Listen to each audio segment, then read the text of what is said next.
mon métier, c'est d'être coordonnateur avec Johan. Et Pablo, hein.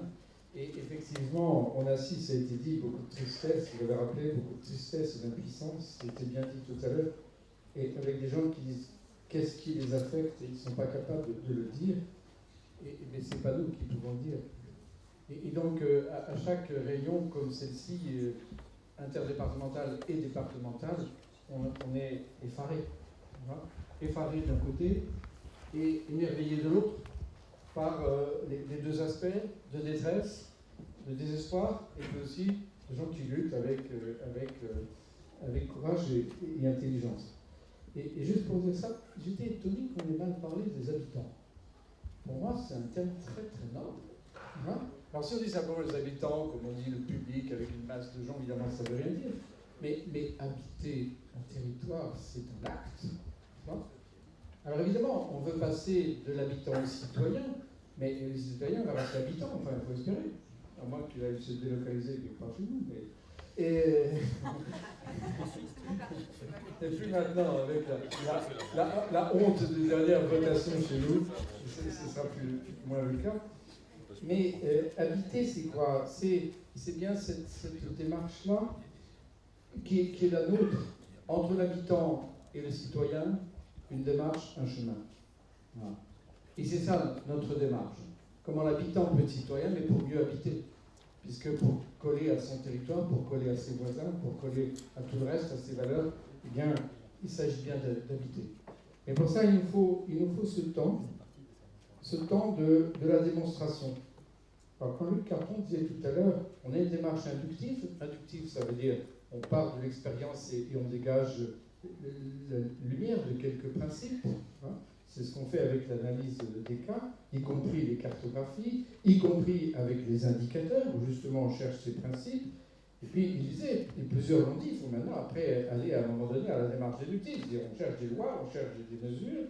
Alors, vous l'avez dit, madame, il y a certains, dans le Nord, c'est parti du haut, si j'ose dire, mais bon, il y a eu des choses en dessous, non, mais la démarche à ce moment-là, c'est par étapes. Et on ne peut pas simplement dire on a une démarche inductive et puis à un moment donné il faudra mettre le pouce dans l'autre sens. Pourquoi?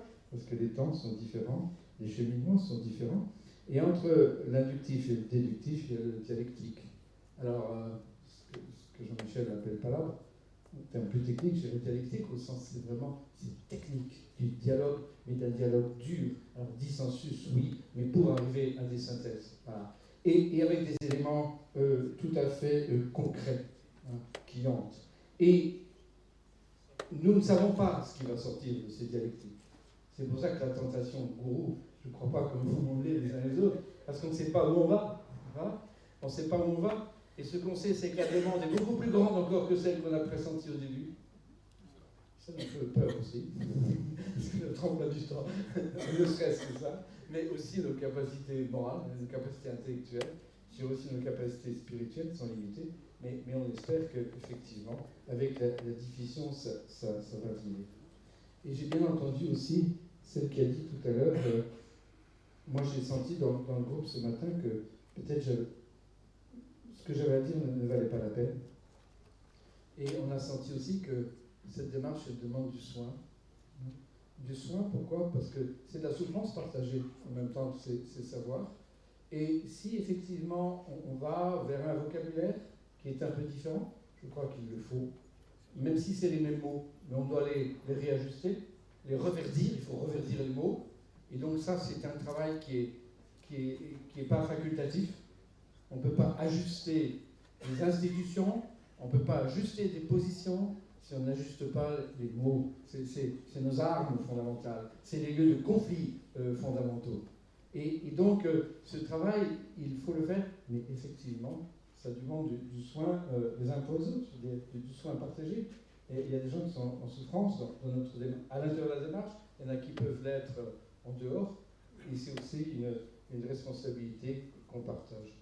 J'ai bien aimé, pour terminer, ça va un petit peu dans le même sens. L'exemple que tu viens de dire, les collèges qui ne sont pas assez utilisés, c'est bien ça aussi, habiter. C'est habiter le collège, c'est habiter les lieux, c'est habiter la rue.